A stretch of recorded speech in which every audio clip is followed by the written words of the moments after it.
ভাই কাটার সময়ও এত ঝাঁঝ লাগে না এখন। চুলাই দেওয়ার সাথে সাথে মনে হচ্ছে ঝাঁঝটা আরো বেশি বের হয়েছে। আমি হচ্ছে এখন মাছ ভুনা করবো।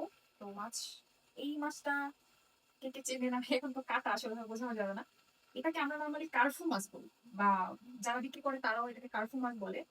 তো এই মাছটা হচ্ছে আমি এখন ভুনা করবো, একা খাবো। তো মোটামুটি তাও 4 পিস নিয়ে নিছি। এটাকে ভালো করে ওয়াশ করে নিবো, অলরেডি এটা ওয়াশ করে ফ্রিজে রাখা হয়েছিল। তারপর হচ্ছে আমি সুন্দর করে ওয়াশ করে নিয়ে এখন একটু হালকা লবণ দিয়ে এটা তাও একবার ধুয়ে নিবো, যাতে কোনো প্রকার কোনো স্মেল না থাকে। মাছ খুব সেন্সিটিভ জিনিস, মানে আমি সহজে খাইতে চাই না। আর হোটেলের রান্না বা অন্য কারো রান্না সহজে খাইতে পারি না এটা এক ধরনের সমস্যা। তো ট্রাই করি নিজে যখন রান্না করবো এটাকে 100% ক্লিন করে 100% ক্লিন রেখে দেন রান্না করা ট্রাই করি। তো এটাকে আমি আবার একবার লবণ দিয়ে সুন্দর করে মাখিয়ে ধুয়ে নিলাম। এখন পানিটা ঝরালে এটা হলুদ আর লবণ দিয়ে মাখাইয়া দেন হচ্ছে এটাকে এখন ভাজবো, সুন্দর করে ভাজবো।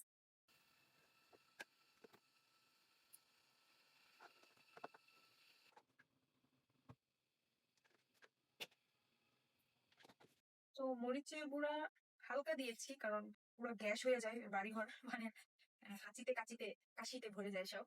যাই হোক, তো আমি এটাকে সুন্দর করে মাখাই নিলাম।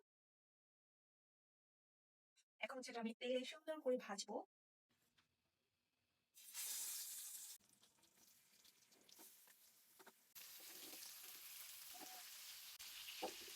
মাছটা হচ্ছে যে যেরকম ভাজা পছন্দ করেন ঠিক ওইটুকু ভাজলেই হবে। তো আমি মোটামুটি একটু ভালো ভাজা ভাজাই পছন্দ করি, নর্মালি ঝোল তরকারিতে থেকেই চাই না মাছে।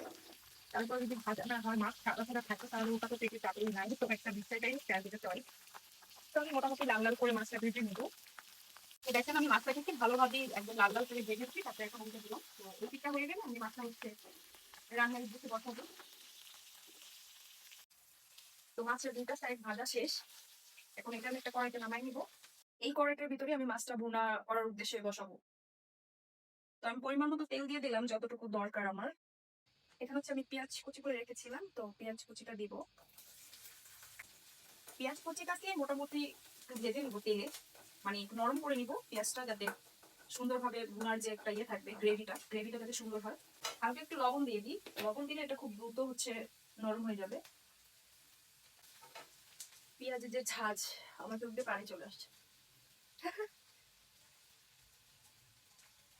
আহ, ভাই কাটার সময়ও এত ঝাঁজ লাগে না এখন। চুলাই দেওয়ার সাথে সাথে মনে হচ্ছে ঝাঁজটা আরো বেশি বের হয়েছে।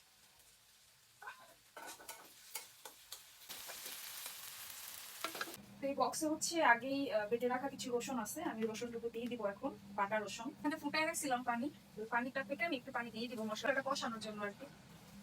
তো এখন আমি এখানে হলুদের গুঁড়ো যতটুকু লাগে দিয়ে একটু মিক্স করে আবার দেখবো যে আসলে কেমন কালার হচ্ছে। অল্প মরিচের গুঁড়ো দিব, কারণ আমি এখানে হচ্ছে গিয়ে কাঁচামরিচ ব্যবহার করবো। এটা জাস্ট আমি কালারের জন্য দিলাম, না হলে আমি কাঁচামরিচের তরকারি অনেক বেশি পছন্দ করি, আর ওইটার টেস্টই অন্যরকম। এটা হচ্ছে কাঁচামরিচ কেটে রেখেছি, ওই কাঁচামরিচটা এখন দিয়ে দিব। এটা পরে দিলেও হয়, বাট আমি এখনই দিয়ে দিলাম, যাতে যেহেতু আমি মরিচ কম দিয়েছি, গুঁড়ো মরিচটা, সেই জন্য আমি এটা একটু বেশি করে দিয়ে দিলাম, মানে এখনই দিয়ে দিলাম যাতে ঝালটা অ্যাডজাস্ট হয়ে যায়। একটু পরে তেলটা উপরে চলে আসবে, তখন আরো দেখতে সুন্দর লাগবে গ্রেভিটা। তো এই পানিটা পুরোপুরি শুকানোর মধ্য দিয়ে হচ্ছে আমি কষানোটা শেষ করবো মশলাটা। মশলাটা আমার পুরোপুরি কষানো শেষ, একদম তেল উঠে গেছে। তো এই অবস্থায় আমি হচ্ছে রান্নার উদ্দেশ্যে, মানে মাছটা ভুনা করার উদ্দেশ্যে যতটুকু পানি লাগে অতটুকু পানি নিতে দিয়ে দিবো।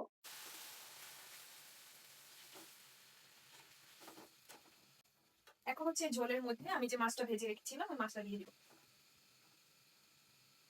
মাছটা দেওয়ার পরে লুকটা এমন আসছে, বাট এই পানিটা আমি এত রাখবো না, পানিটা হচ্ছে শুকিয়ে ফেলবো একদম, মানে কি বলে মাখা মাখা করে ফেলবো আমি।